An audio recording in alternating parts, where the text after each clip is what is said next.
Qui c'est qui a interrompu la hausse historique des salaires en France? Liste.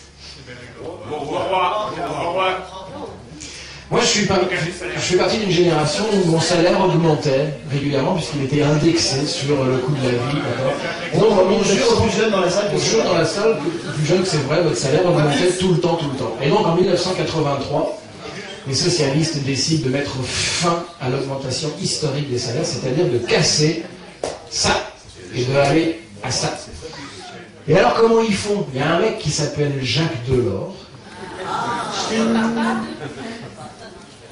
qui a une idée géniale pour que ça passe, parce que sinon, si les socialistes disent on gêne les salaires, ils ont toute la France dans la rue, ils viennent d'être élus.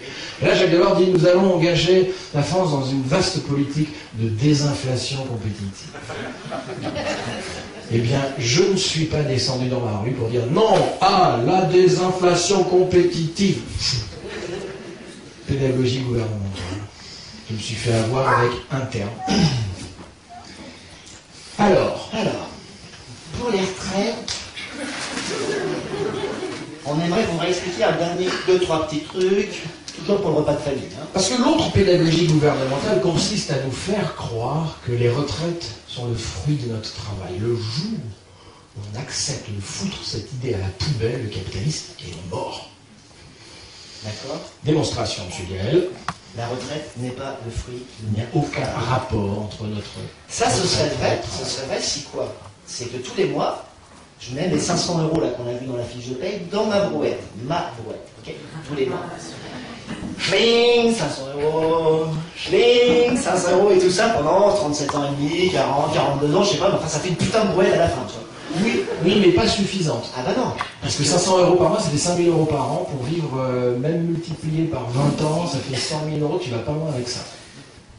Ça veut dire, ça voudrait dire qu'en fait l'argent que j'ai contribué à faire cotiser, ce serait mon argent.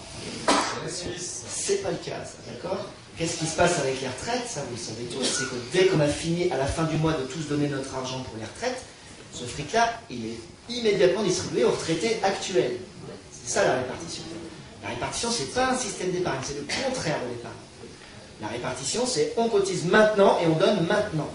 Ce qui veut dire qu'évidemment, ma retraite, ce sera ceux qui bosseront à ce moment-là qui vont me la payer. C'est pour ça que le salaire, c'est un rapport de force, c'est un barème. Nous obligeons au temps T où il faut payer des travailleurs libres, nous obligeons le patronat à verser une certaine somme. C'est bien pour ça que pour eux, c'est vraiment emmerdant en ce moment, parce qu'en fait, les retraites, ce sont la démonstration qu'on peut massivement payer du travail libre.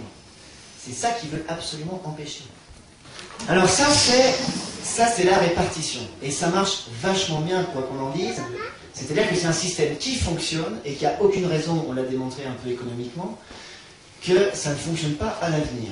Sinon, c'est capable d'avoir notre part du gâteau. Bien. Vous vous rappelez le slogan de 68, hein, nous ne voulons pas une part du gâteau en plus, nous voulons toute la putain de boulangerie.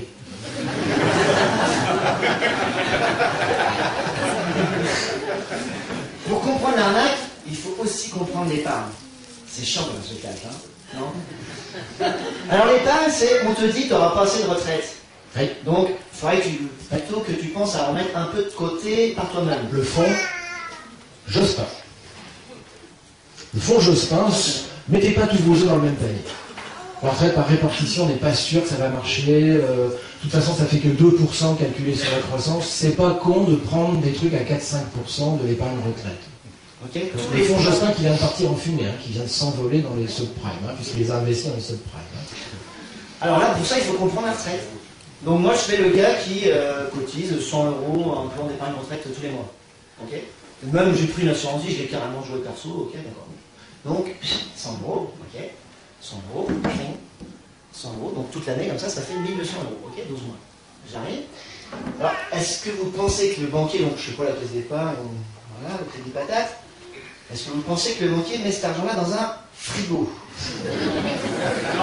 Pour me le ressortir dans 20 ans. Parce que c'est ça le truc, en fait.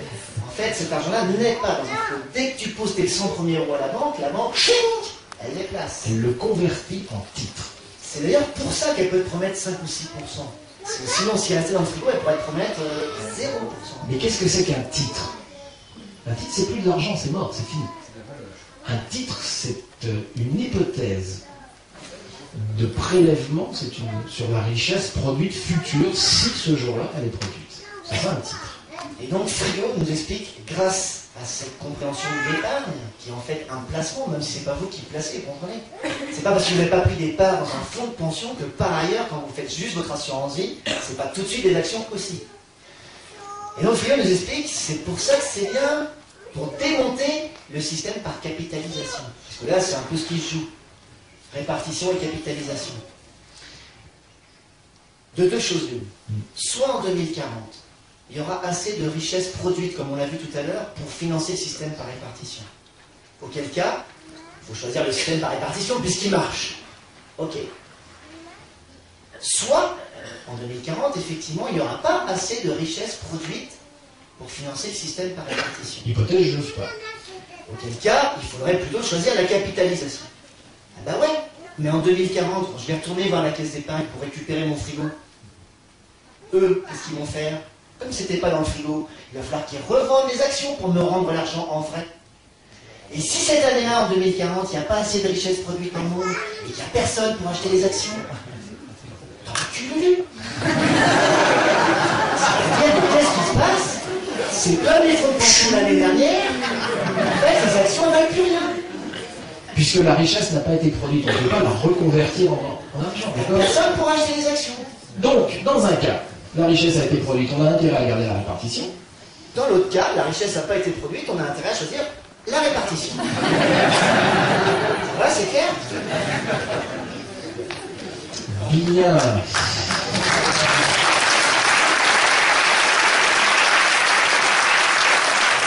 Alors l'enjeu des retraites, je ne sais pas, l'enjeu des retraites, c'est pas du tout un problème financier. Le patronat, c'est qu'il y a du pognon. C'est pas du tout ça, c'est un enjeu idéologique, c'est un enjeu de compression de salaire. C'est pour continuer à maintenir la pression sur les salaires. Ça va se jouer de quelle manière? Eh bien, d'ici 2 à 3 mois, vous allez voir, ils vont nous sortir les emplois vieux, comme ils nous ont fait les emplois jeunes. Donc ça s'appelle les emplois seniors, d'accord? Et donc c'est bien que les gens puissent continuer à travailler dans les conditions dérogatoires. Donc ça, c'est une baisse. D'accord, à la première embauche, c'est ce qui permet depuis 20 ans qu'on engage aujourd'hui un jeune en francs constants à 2 fois moins que la somme auquel on l'engageait il y a 20 ans quand il sortait d'une fac, etc. C'est une pression à la baisse. Les emplois jeunes, c'était le gag. Friot explique qu'il n'y a jamais eu de problème de chômage des jeunes. Jamais, ça n'existe pas. Le chômage des jeunes n'existe pas. Et c'est exactement le même chômage que les autres. Puisqu'on nous dit qu'il y a 30% de chômage jeunes. Oui, mais c'est 30% sur 70% des jeunes en situation de travail.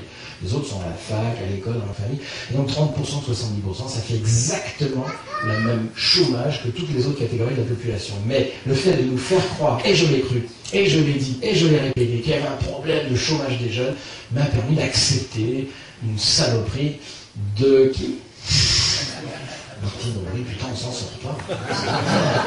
Et donc, les emplois jeunes qui ont permis alors, ils vont nous le faire avec les vieux. Et puis la dernière chose, quand même, elle est drôle, c'est le plein emploi. Vous savez, aujourd'hui, il y a du chômage, avant, il y avait du plein emploi. Vous êtes prêts? 1960, le plein emploi, ce qu'on appelle le plein emploi, c'est le plein emploi des hommes. C'est-à-dire que la moitié de la population, elle est à la maison. Les femmes. Elles viennent d'obtenir depuis quelques dizaines d'années le droit d'avoir un emploi sans l'autorisation du mari, le droit d'avoir un compte en banque, ça c'est 57, 58, le droit de travailler, enfin bref. Combien? 65. Et donc écoutez bien le sketch, parce que c'est génial. Si on prend maintenant la population totale, la population active en âge de travailler, eh bien, dans les années 60, on est à 63% de la population qui travaille. Aujourd'hui, on est à 76%. Autrement dit, nous sommes beaucoup plus proches aujourd'hui du plein emploi que dans les années 60. Autrement dit, l'argument du chômage est encore une fois un argument pédagogique pour nous faire accepter une modération salariale. En fait, la France est le 4e pays le plus riche du monde. Il a doublé son PIB en 17 ans. Il y a un pognon à crever. D'ailleurs, on nous le dit tout le temps, il y a de plus en plus de riches, etc., etc. Mais ça fonctionne. Pédagogiquement, ça fonctionne. Et donc, il est temps d'inventer des contre-pédagogies le dimanche dans vos familles. Voilà pour la retraite.